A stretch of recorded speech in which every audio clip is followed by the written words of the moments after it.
এখন কাতারে অনেকগুলা most of the market camera not allow করে দিচ্ছে। এন্ড যারা যারা নতুন আমার চ্যানেলে keep the like and keep the subscribe. And এই যে আমার পিছনে দেখতে পারতেছেন এই ভিউগুলা, আপনারা এই ভিউগুলা এনজয় করতে থাকেন।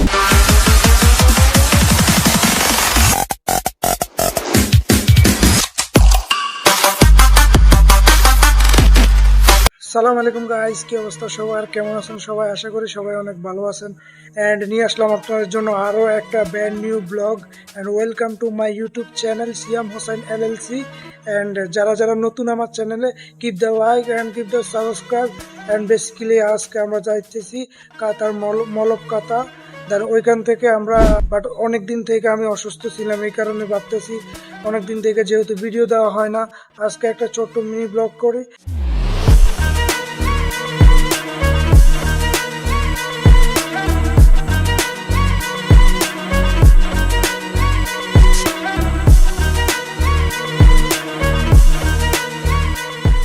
গাইজ, আমরা আছি কাতার মলে।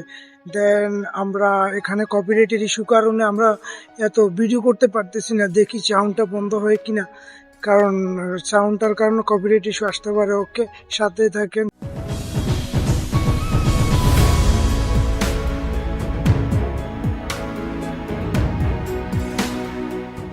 গাইজ, বেসিক্যালি আজকে আমরা গেছি মলক কাতারে। দেন ওইখান থেকে আমরা এত একটা প্রবলেমে পড়ছি।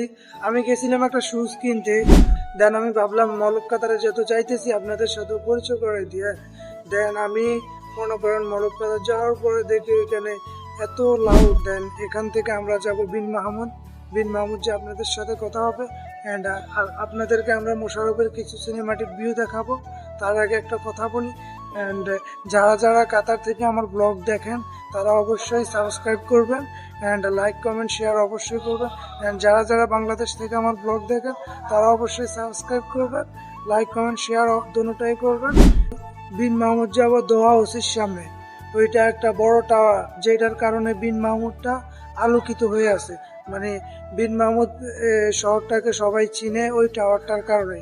ওইটা বেসিক্যালি ওইটা হচ্ছে একটা হোটেল, অনেক বড়, আমার মনে হয় প্রায় 50-60 তলা হবে, কিন্তু আমার আনুমানিক একটা আমি ধরছি, কিন্তু আমি তো জানি না ওইটা কয় তলা হবে। তো চলেন যাওয়া যাক বিন মাহমুদ।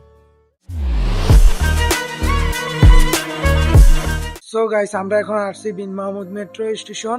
এখন আমরা বিন মাহমুদ মেট্রো স্টেশন থেকে যাব কোথায়? দোহা হাউসি। দেন আপনাদেরকে দেখাবো। দেন আমরা যাব একটা মার্কেটে, পান্ডা মার্কেটে। ওইখানে যে দেখি আপনাদেরকে ভিডিও দিতে পারি কিনা, কারণ এখন কাতারে অনেকগুলা most of the market camera not allow করে দিছে। কেন কইরা দিছে আমি আসলে জানি না, বাট এখন আমরা পান্ডা মার্কেটে অনেক আগে একটা ভিডিও আনছি, কিন্তু এখন আমরা ভিডিও করবো, দেখি আমাদেরকে ভিডিও করতে দেয় কিনা। দেন আপনারা আমাদের সাথে থাকেন অ্যান্ড কিছু ছোটখাটো সিনেমাটিক ভিউ দেখতে থাকেন।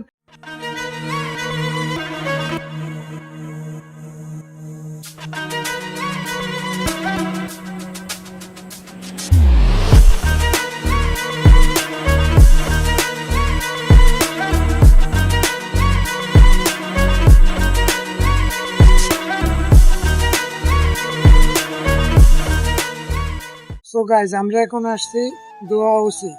বলছি না আপনাদেরকে, ওই মেট্রোর ভিতরে ওই যে একটা মিনিমাম 50 তলার মতো একটা বিল্ডিং আছে উঁচু, সরি বিল্ডিং না, হোটেল। ওইটার নিচেই একটা একটা পাবলিক প্লেসের মতো একটা সুন্দর একটা রেস্টুরেন্টের মতো একটা ভিউ, অমায়িক একটা ভিউ। রাতের বেলায় আসলে আপনারা বুঝতে পারবেন। এখানে এখানে একেবারেই ফ্রি, আপনারা যারা আসতে চান তারা আসতে পারেন। এখানে একেবারে ফ্রি, কেউ কিছু বলবো না আপনাদেরকে। তবে মেবি এটা দিনের বেলায় মেবি এখানে রেস্টুরেন্ট হিসেবে ব্যবহার হয়, কিন্তু রাতের বেলায় এটা সন্ধ্যার পরেই মনে করেন অফ হয়ে যায়, তখন এরকম লাইটিং জ্বলে, তখন এটা পুরোপুরি ফ্রি। আমি এটা পাইছি আমার এক ফ্রেন্ডের থেকে। দেন আমার ফ্রেন্ডে আমাকে সাজেস্ট করছে, ও পিক তুলছে এখানে। দেন আমি এখানে, ও বলছে এখানে যা, এখানে গেলে সুন্দর ভিউ আসবে, আর তোর অডিয়েন্সদেরকে সাজেস্ট করতে পারবি। থ্যাংক ইউ বন্ধু ইমন। এটা আমাকে সাজেস্ট করার জন্য। আসলে একটা অমায়িক জায়গা। দেন আপনারা যদি আসতে চান এখানে, আপনারা ফার্স্টে আসতে হবে আপনাদেরকে বিন মাহমুদ থেকে আপনাদেরকে বিন মাহমুদ পান্ডা মার্কেট আছে এখানে, পান্ডা হাইপার মার্কেট থেকে সোজা স্ট্রেট আপনারা আসলে দেখবেন একটা উঁচু একটা বিল্ডিং, উপরে অ্যাড শো হয় দোয়া ওসি, ওইটা যে কোনো ট্যাক্সি ড্রাইভারকে বললেই এখানে নিয়ে আসবে আপনাদেরকে। দেন এইটা দোয়া ওসির একবারে ফ্রন্ট সাইডে হাতের বাম সাইডে লেফট সাইডে। দেন আপনারা আসলে দেখতে পাবেন সন্ধ্যার পরে। আশা করি আপনারা বুঝতে পারছেন। অ্যান্ড আজকের ব্লগটা এই পর্যন্তই গাইস। আশা করি আপনারা ব্লগটা এনজয় করছেন।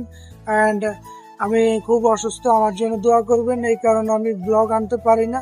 আর আজকেও আমি মনে করছি আমি মিনিমাম 10-15 মিনিটের একটা ব্লগ আনবো, কিন্তু আনফর্চুনেটলি এটা হয় না। কাতারা ওই জায়গায় রিসোর্ট আছে, একটা পাহাড় আছে, পাহাড়ের উপরে রিসোর্ট গুলা, ওই জায়গায় আবার কি সুন্দর। আপনারা যারা খৈয়াছড়ি গেছেন বা ওই যে ওইটাকে কি বলে বান্দরবন গেছেন বাংলাদেশে, মানে পাহাড়গুলো এত বড় বিশাল না, পাহাড়গুলো ছোট ছোট ওরা বানাইছে পাহাড়গুলা, বাট পাহাড়গুলার উপরে একেবারে উপরে রিসোর্ট দিছে। ওইখানে লোক থাকে ঘুরে খায়, মানে একটা just looking for the wow. আপনারা মনে করেন এই ভিডিওতে আপনারা কমেন্ট করবেন মনে করেন, দেন আপনারা ওই ভিডিওতে যে ভালোবাসা দিয়েছেন আমাদেরকে, আলহামদুলিল্লাহ আমরা খুশি। দেন এইভাবে ভালোবাসা দিতে থাকবেন আমাদেরকে। অ্যান্ড এই যে আমার পিছনে দেখতে পারতেছেন এই ভিউগুলা, আপনারা এই ভিউগুলো এনজয় করতে থাকেন। আমি কাতার মলে গেছি, কাতার মলে যাওয়ার পরে আমি ওই একটা শুজ নেওয়ার কথা ছিল, ওই ম্যাক্স শোরুম একটা আছে অনলাইনে, ওইটা আমি অনলাইন থেকে অর্ডার দিলে হয়তো হাতে পাইতাম, কিন্তু আমার ইয়ে ছিল আমি কাতার মলে যাব, আপনাদের সাথেও শেয়ার করব। দেন আমি একটা ব্লগও বানাবো, যেহেতু অনেক দিন থেকে প্রায় 5 দিন থেকে ব্লগ আপলোড হইতেছে না, এই কারণে আমিও অসুস্থ ছিলাম, ব্লগও বানানো হয় নাই। এই কারণে আমি ভাবলাম কাতার মলে যে একটা ব্লগ বানাই, আপনাদের কাছে শেয়ার করি। দেন আমি গেলাম, গাইজ বিশ্বাস করেন ওইখানে এত মিউজিক বাজতেছে, এত শো হইতেছে, আপনাদেরকে আমি ভিডিওর ক্লিপসে দেখাবো। সিনেমাটিক ভিউতে এত মিউজিক বাজতেছে, আমি যদি ওইখানে কথা বলি ডাইরেক্ট ইউটিউব আমাকে কপিরাইট স্ট্রাইক দিয়ে দিবে, দেন আমার চ্যানেলটা ডিলিট করে দিবে, বুঝছেন। এই কারণে আমি ওইখানে কোনো ধরনের ভিডিও বানাইনি, জাস্ট কয়টা ভিউ নিয়েছি, সিনেমাটিক ভিউ নিয়েছি, আর মেট্রোতে আইসা কতক্ষণ কথা কইছি, আর কিছু করি নাই আমি ওইখানে। দেন আপনাদেরকে এইটার অনেক সিনেমাটিক ভিউ দেখাবো, আপনারা এনজয় করেন। দেন আজকের ব্লগটা এই পর্যন্ত গাইস, হ্যাভ ফান, পিস।